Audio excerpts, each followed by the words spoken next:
yourself that maybe others around are unaware of, so you got to start over again. At 84, Bob Dylan has finally revealed the truth fans have chased for over half a century, the 6 bands that shaped him more than anyone ever knew. And topping that list is the band that changed music itself, the Beatles. Dylan says their creativity, boldness, and refusal to stay the same shook the world, and shook me too. Right behind them is the band, the group who became his closest musical partners and helped him redefine American sound during the historic basement tapes era. Then comes Buddy Holly, the young genius whose energy convinced a teenage Dylan that he could become an artist too. Rounding out the list are the voices that built Dylan's emotional core: the Everly Brothers, Hank Williams, and finally the Stanley Brothers, the deepest roots of American folk. But the reason Dylan chose this order is a story even more surprising than the list itself. The Beatles didn't just influence Bob Dylan, they awakened something in him. When Dylan first heard them, he thought they were just another catchy British act. But then he listened closer and realized they were rewriting the rules of music in real time. Their chord changes, their fearlessness, their refusal to repeat themselves. It struck Dylan like lightning. He later said their evolution from She Loves You to Rubber Soul felt like watching a whole generation grow up overnight. And Dylan wasn't just inspired, he was challenged. The Beatles pushed him to expand, experiment, and break free from the expectations that boxed him into folk music. Their electric energy helped ignite his own electric revolution, leading to Like a Rolling Stone and the sound that made him immortal. But while the Beatles reshaped Dylan's ambition, the next group on his list reshaped his entire musical identity. If the Beatles sparked Dylan's evolution, then the band became the engine that powered it. When Dylan first crossed paths with the group, then known as the Hawks, he sensed something rare. They weren't polished, they weren't glamorous, and they didn't sound like anyone else. Their music felt like the soil of America itself, rough, honest, and deeply human. When Dylan went electric in 1965 and the world erupted in outrage, it was the band who stood beside him, night after night, absorbing the booze and the chaos with unshakable loyalty. Later, in that small pink house in Woodstock, their chemistry transformed into magic. The basement tapes were not just recordings, they were experiments, reinventions, the birthplace of what we now call Americana. Dylan said the band taught him how to sound American without trying, giving him a new musical DNA that shaped albums for decades. But as foundational as the band was to Dylan's identity, the next name on his list wasn't a collaborator. It was the man who lit the very first spark in a teenage Bob Dylan. Before the Beatles or the band, there was Buddy Holly, the spark that lit Dylan's fuse. Dylan was just a teenage kid in Minnesota when he saw Holly perform live, only days before the young rock and roll pioneer died. That moment stayed carved into Dylan's memory forever. Holly wasn't flashy or larger than life. He was real, confident in a quiet way, and utterly in control of his craft.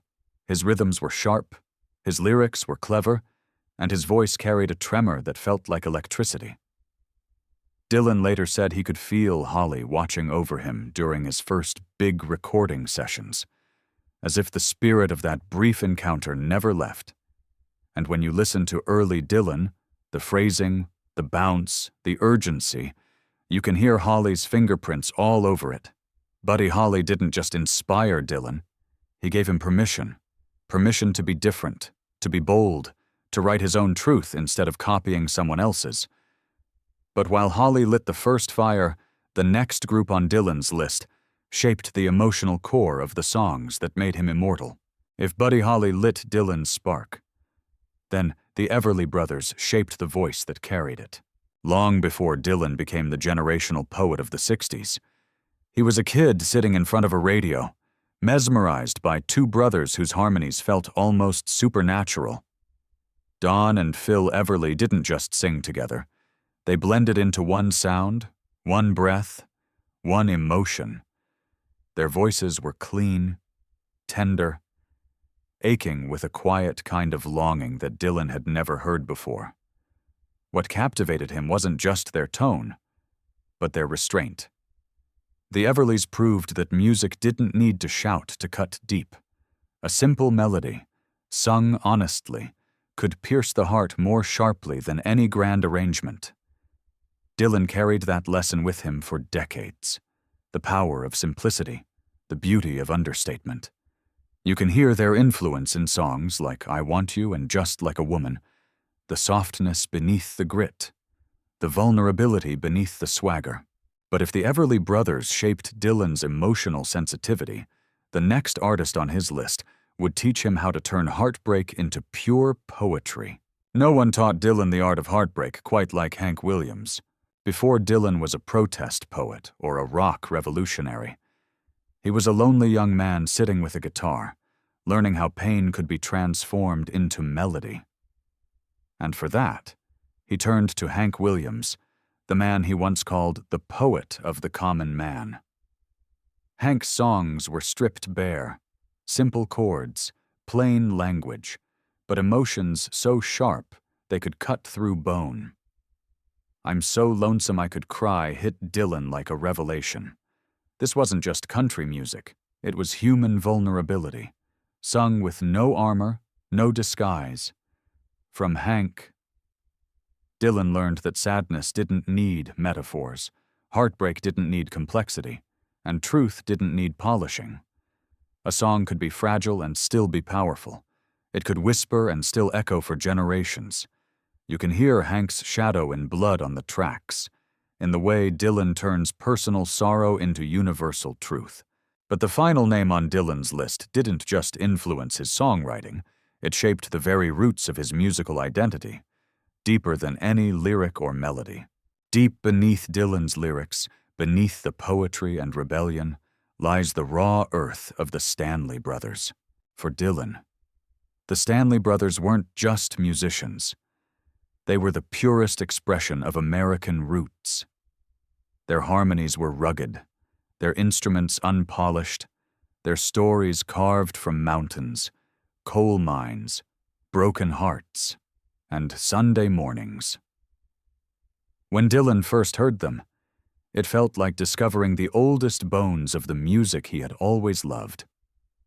Ralph and Carter Stanley sang with a conviction that didn't come from training or fame. It came from life. Their bluegrass sound was ancient and alive at the same time, like something passed down through generations of hardship. Dylan later said their music taught him that authenticity wasn't a choice, it was a responsibility. You can hear their influence in his earliest recordings, in the way he bends vowels, in the dust that clings to his phrasing, in the spiritual ache hiding beneath even his happiest melodies. And at 84, when Dylan finally revealed these 6 names, he wasn't just listing favorites, he was revealing the blueprint of his soul. But what Dylan said after revealing the list is the part that stunned everyone. What Dylan said next was something no one expected. Not critics, not fans, not even the musicians who shaped him. After unveiling the 6 bands that defined his musical DNA, Dylan paused, almost as if choosing his next words with surgical precision. Then he admitted something startling. These bands didn't just influence him, they saved him. Dylan explained that in the loneliest, most uncertain moments of his life, when the world celebrated him as a genius but he felt empty inside, it was these voices he returned to. The Beatles reminded him to evolve. The band reminded him he wasn't alone. Buddy Holly reminded him that youth can carry fire. The Everly Brothers reminded him that beauty can be gentle.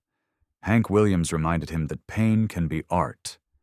And the Stanley Brothers reminded him of the soil his soul grew from. He confessed that fame had nearly swallowed him in the mid-60s. The pressure, the expectations, the mythology built around his name, it was suffocating. But every time he felt himself disappear behind the legend, these bands pulled him back to earth. They kept me human, he said quietly. They kept me honest. Then, with that familiar cryptic grin, Dylan added one final twist, that these 6 bands weren't just his favorites. They were the 6 artists he believes every musician alive today should study if they want to understand what music truly is. Because to Dylan, music isn't fame. It isn't charts. It isn't algorithms. It's roots, and roots never lie. And just as the room fell silent, Dylan leaned forward and revealed there was one more truth, one that didn't fit on any list. A truth about why. Even now, he still believes the world is forgetting something vital about music itself.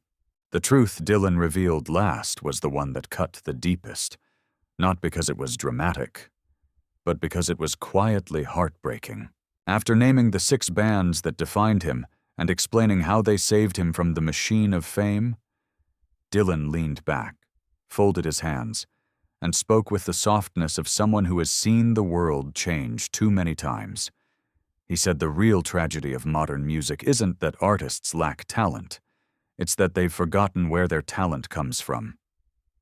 To Dylan, music today is floating, unrooted, untethered, disconnected from the soil that once gave it meaning. He said young musicians chase virality instead of story, perfection instead of truth, trends instead of soul. Everybody wants to sound good, he whispered, but not everyone wants to sound real. Then he shared the part that stunned even longtime fans, that the 6 bands he named were not just influences, they were guardians of something the world is losing. They carried hardship in their voices, imperfection in their notes, honesty in their bones. And Dylan fears that once those qualities disappear, the heart of American music will disappear with them. Yet despite his fear, Dylan hasn't lost hope. He believes a new generation will eventually return to the roots, to the simple, raw, human sound that built everything.